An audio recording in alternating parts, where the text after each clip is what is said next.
Hello guys, কি অবস্থা সবার? আরও একটি নতুন ব্লগে আপনাদের স্বাগত জানাই। আমরা গিয়েছিলাম গুয়াহাটি বা আসামের একটা অনেক পপুলার মন্দির, যেটা হচ্ছে হরে কৃষ্ণ মন্দির। যারা যারা আসামে থাকেন এখনো পর্যন্ত ওই মন্দিরে যাননি, আমার কাছে একটাই অনুরোধ, মানে আপনাদের কাছে আমার অনুরোধ, যে একবার হলেও মন্দিরটায় যান। যাই হোক, সকাল থেকে তো ভেবেছিলাম যে মন্দিরটায় যাব, কিন্তু এত পরিমাণে বৃষ্টি হচ্ছিল মাঝখানে মনে হলো যে আর যাবই না মন্দিরে। তারপরে মনটা আবার টানলো যে যাই হয়ে যাক, আজকে যখন মানে মনে হয়েছে যে মন্দিরে যাব, তার মানে মন্দিরে যাবই। এখন মনে হচ্ছিল যে ওখানে যদি না যেতাম তাহলে অনেকটাই হয়তো মিস করতাম। যাই হোক, ওপরে রাধাকৃষ্ণ রয়েছে আর নিচে রয়েছে গৌর নিতাই, তাদের স্নান যাত্রা চলছে, তো সেই দুর্লভ দর্শন আমরা করতে পেরেছি। এর জন্য আমরা অনেক খুশি। ভগবানকে প্রথমে পুষ্প দিয়ে স্নান করানো হলো, তারপর জল দিয়ে স্নান করানো হলো। এত ভক্তের মাঝে যে ছিলাম, এটাই অনেক আনন্দের। তারপর এখানে ক্ষীর প্রসাদ, মানে ভগবানকে যে ক্ষীরভোগ দেওয়া হচ্ছিল, সেটাই আমাদেরকেও বিতরণ করলো।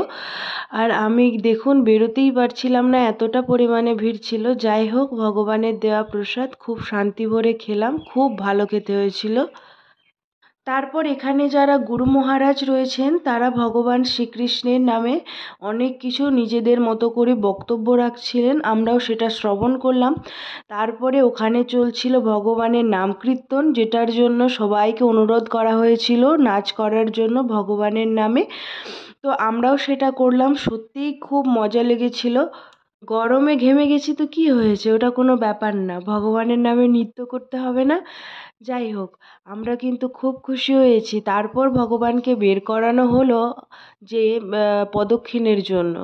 এই সময় গোবিন্দকে বের করানো হয় মন্দির প্রদর্শনের জন্য। তো সেই রকমই একটা দিন আমরা যে পাবো, এটা আমি কখনো স্বপ্নেও ভাবতে পারিনি। যাই হোক, ভগবানকে এতটা সামনে থেকে দেখবো সেটাও আশা করিনি কোনো দিনই।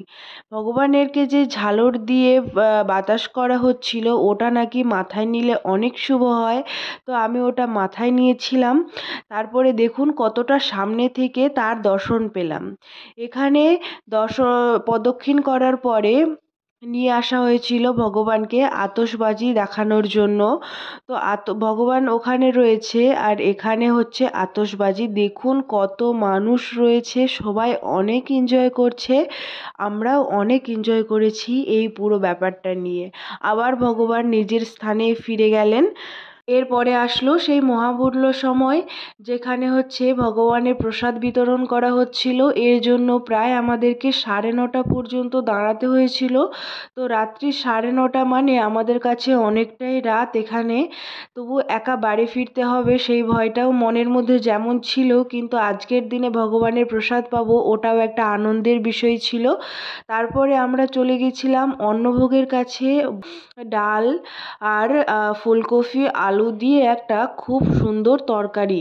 তারপরে ছিল ভগবানের স্নান জল, ওটা সেবা করার পরেও ভগবানের আমরা প্রসাদ পেলাম। সত্যি এত সিম্পল একটা খাবার, কিন্তু কি অমৃত স্বাদ।